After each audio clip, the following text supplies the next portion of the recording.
So, what's up, peeps? Sa wakas,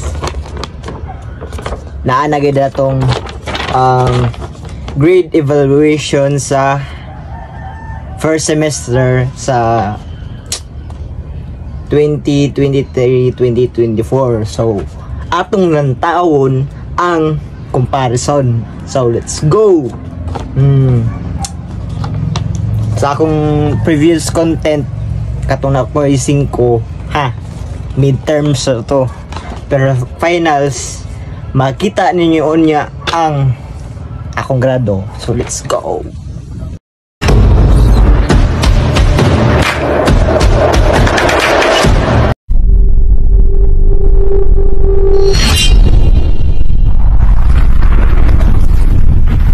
So, mo din ni guys, St. Michael's College grade evaluation. So, kani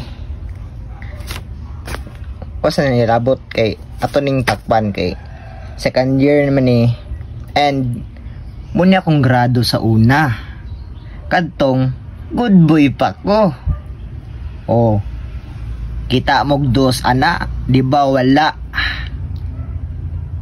First semester, second semester, pag-abot dani titididit ka na dili na tres guys like units na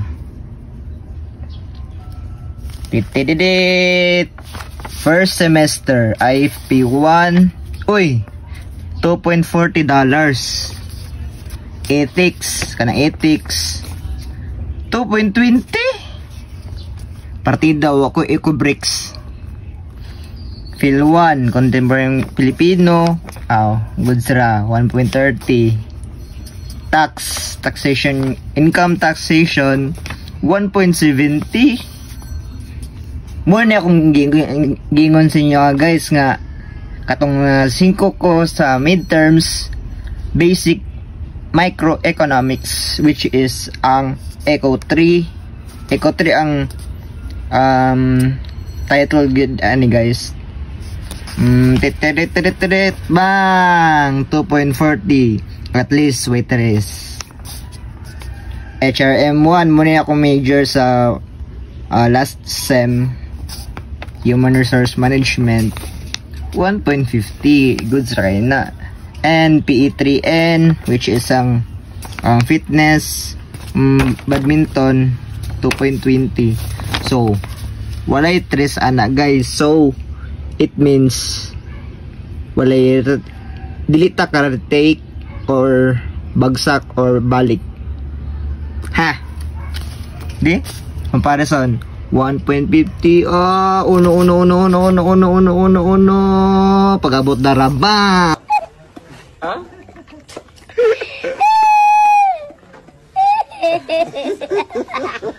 ang uy patutuya. Siyempre guys, sa una sa first freshman pa ko, like ang akong nasa utok competitive kay ko sa una, and puro akads lang gyud way laag pong ko, pero panagsalang. Pero karon next question.